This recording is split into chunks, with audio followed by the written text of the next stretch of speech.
Hi, today I'm here to share what is the Shenandoah Promise. And yes, I have a buffalo next to me, and we're going to get into why I have a buffalo next to me. So, my mom always had two names for me. And I'll introduce myself. I'm Carrie Blazer Bazaglo, the reincarnation of Mary Magdalene, the divine feminine. My mom had two names for me: Carrie, which is Irish, and that's the top of the rose line, the Mary Magdalene line from Israel to France, where I lived for 2 years as like a 3-year old, to Ireland and Scotland. And Scotland ties too, I'll get to in a second. And then the second name she always had for me was Shenandoah.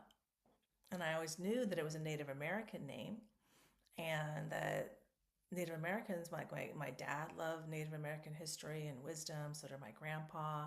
My grandpa was a huge hunter and fly fisherman, and in his den, all four walls were full of animal heads and fish, all different kinds of animals, and he ate the game and the skin.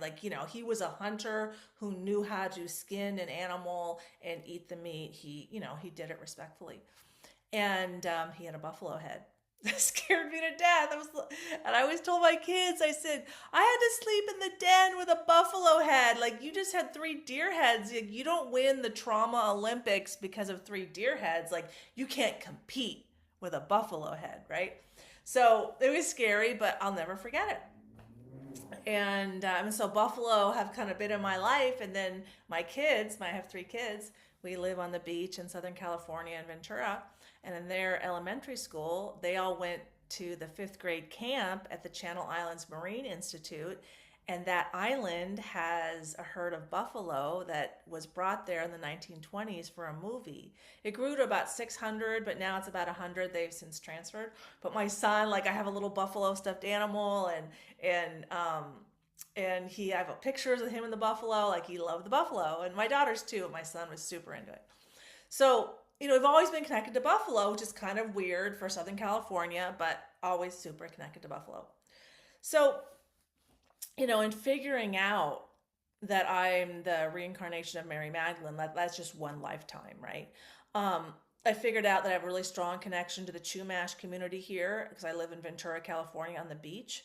And I've only been to the Santa Cruz Island one time, and it was when I was healing and with my daughter, and she escorted me out and escorted me back, and I was at that point really facing my fear of men, and there I have an alignment with a prophecy there, so that kind of brought some awareness that, oh, maybe this is bigger than the second coming. Maybe this is bigger than Mary Magdalene. Maybe I'm the divine feminine, but I'm trying to figure myself out. So that was one sign and synchronicity, and I have a write up on my website. You can look it up under Origin Story about my connection to the Chumash story. I was also born in Scottsdale, Arizona, and the Hopi tribe are in Arizona, very spiritual, and they had 9 signs for the Great Purification, and they even have in some like 1,000-year-old like cave drawings of the Great Purification with a cross.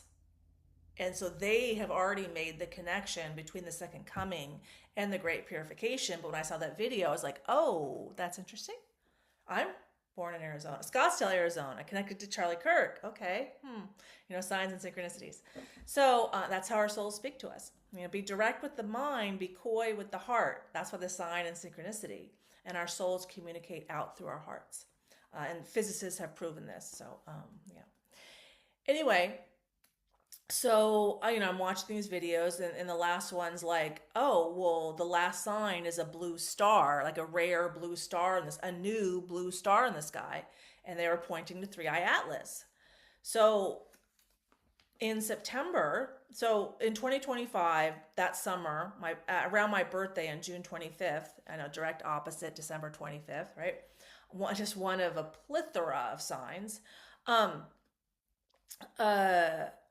started accepting that I'm the same soul as Mary Magdalene. And then the second coming happened in September. And there were a lot of signs, there were a lot of prophecies that the Messiah would return the third week of September 2025 around the Jewish New Year. Now, my ex-husband's Israeli. Buzoglo is a very Israeli name. And that week, I'm like looking around. Where's the Messiah? Is that me? Like, okay, like, And anyway, the enlightenment experience, it was that the weekend between, it happened the Saturday, the enlightenment. It started Friday when I downloaded my 6 Divine Feminine Self-Love Strategies, a free ebook. It's in the description. Please use that to learn how to self-reflect and process your emotional wounds. It'll help you recalibrate your nervous system to resonate with love, compassion, and enlightenment instead of fear, guilt, and shame, because your parents who are not healed, kind of transferred their nervous system, their fear, guilt, and shame down to you.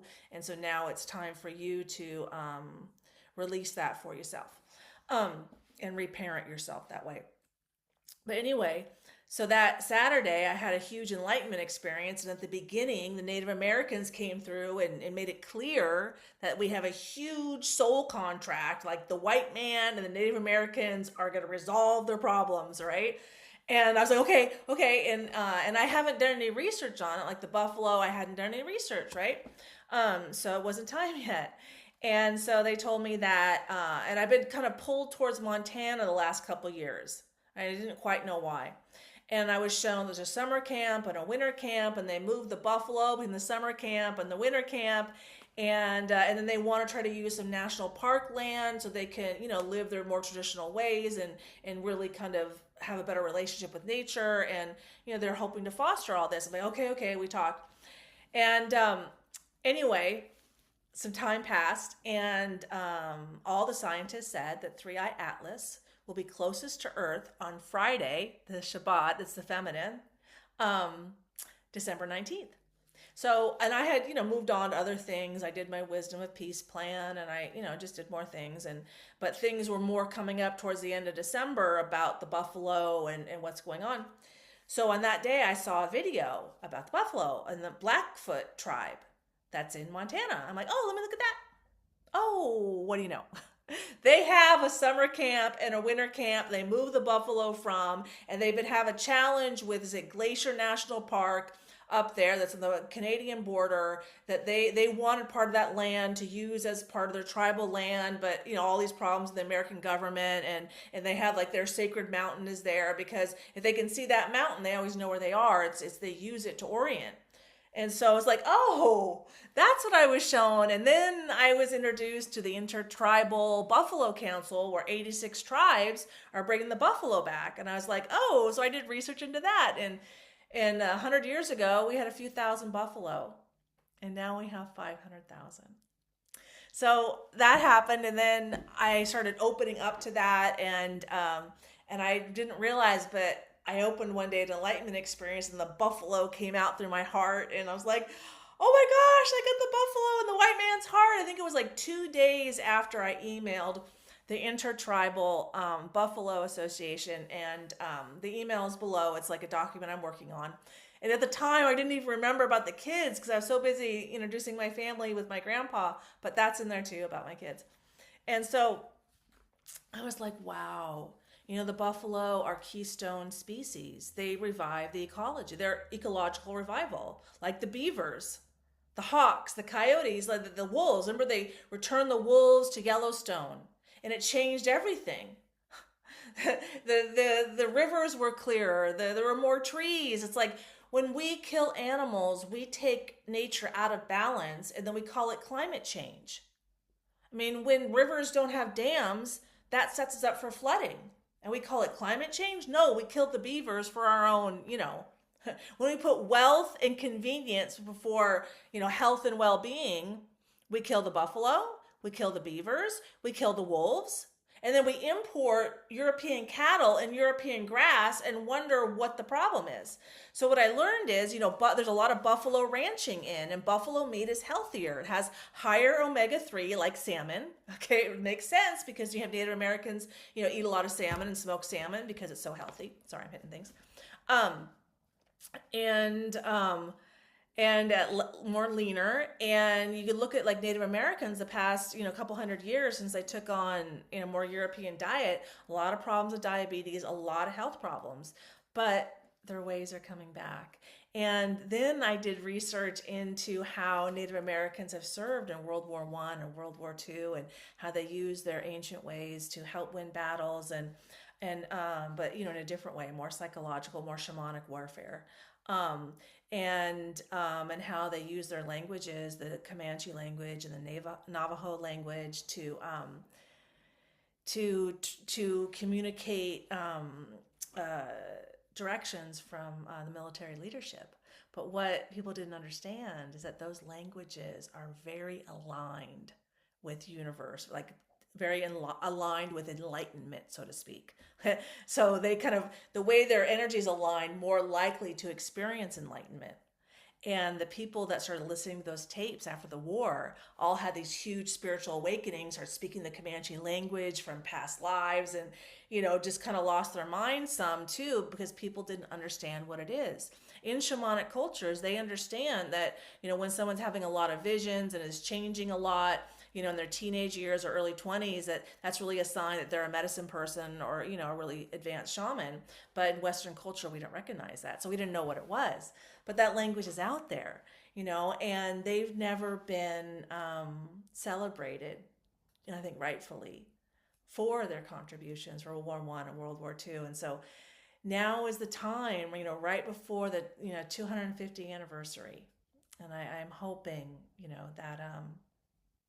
that we can, continue to heal that relationship, and embrace the buffalo, embrace the bison. And what I learned about Kristi Noem, which is cool, in 2016 when she was a senator, she passed the buffalo as the official American mammal. We have our animal, the bald eagle, but buffalo are now the official American mammal. Thank you, Kristi Noem.